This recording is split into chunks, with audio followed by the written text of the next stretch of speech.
Terry can pop her fingers. Pop them so loud, make you think she got something inside her hand. She steps outside the illusion now and works Harris. They ran her off Troost, said it was too good for such an immoral trade. Terry says she'd been kind of laying back lately, no pun intended, getting ready for the conventioners. NAACP, I asked? She said, no, they ain't me, and especially the Southern Baptists. David Ray made a strong point about the serenity with which people go about their good jobs on the other end of Troost. What do they do at Bendix? What do they do at Bendix? You drive by all the time. At Bendix, they make triggers. Triggers for nuclear bombs. Yes, they do. They make triggers for computerized guided death machines. Machines not built to be used as a last resort against big-headed monsters from outer space, but by big-headed monsters in their all-consuming holy war against right. Bombs to be used by the thought police and their masters. Terry used to follow her grandmother. Then she followed Elijah Muhammad, then Karl Marx. Now she follows a cat with a stingy brim hat, sunroof, and diamonds on his wrists, on his fingers, and in his teeth. She said she dug Farrakhan on Channel 26 the other night and thinks she might join the Nation of Islam again, but not until after these conventions. I asked her deadpan, what's black people's main problem? She said, black people consume too much and don't sell enough. I said, where'd you hear that? She said, I heard it from the griot in front of United Superstore. Now, you can argue with 300,000 years of history if you want to, but I ain't got time. And then she moved toward a nice family man with out-of-state plates. Near the southern end of Troost, they make triggers for nuclear bombs. That's a good reason to be targeted by the Soviets. Rat lady miles and miles deep underground in war rooms, scotch in the bar. But we live topside with the rat round our necks. Ron cynicism, mixed with Mrs. Watson boy's pancake street sissy death mask, designed to slow traffic and entice the not-so-rare suburbanite hypocriticus into his lair, make the perfect emblem for labor on Troost.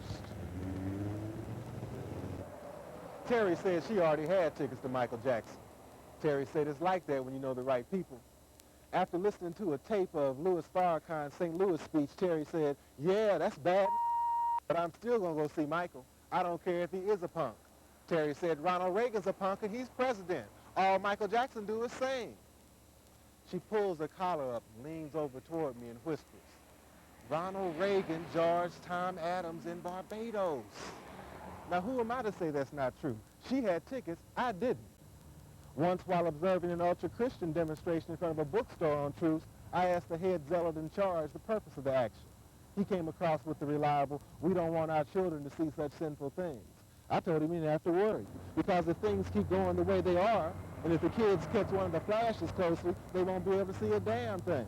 Nor will they be able to see the radiation as it cooks their insides, DNA altered for eternity, and the sight of hip mutants from Sector D, which used to be a livable place, reading by the light and breaking to the music of children who glow in the dark. The Johns cruise like embarrassed buzzards in heat.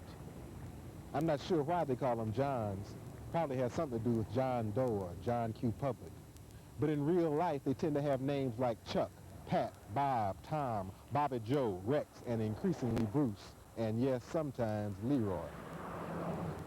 So you want to clean up Troost?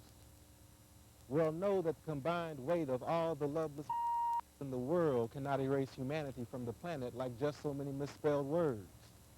Bring winter to the tropics, turn forests to deserts, cities to furnaces, cause concrete and steel to run like water, a clear and present danger. Holy books and constitutions to ash, dust, flowers of memory. Tell the moral majority that nuclear war would put a hell of a dent in church attendance. Tell the Troost Businessmen's Association that nuclear war would dramatically reduce walk-in trade. Tell the Hyde Park Circle Up the Wagons Young Pioneer Neighborhood Association that nuclear war will create a circumstance under which there won't be no quiche. No quiche, no jogging past, no jogging. No European music, no Europe. No weekend ski vacations, no skis, no veil, no racquetballs, no racquetball clubs, no racquetball rackets. Nuclear war ain't all bad. So you want to clean up Troost. On which end you going to start?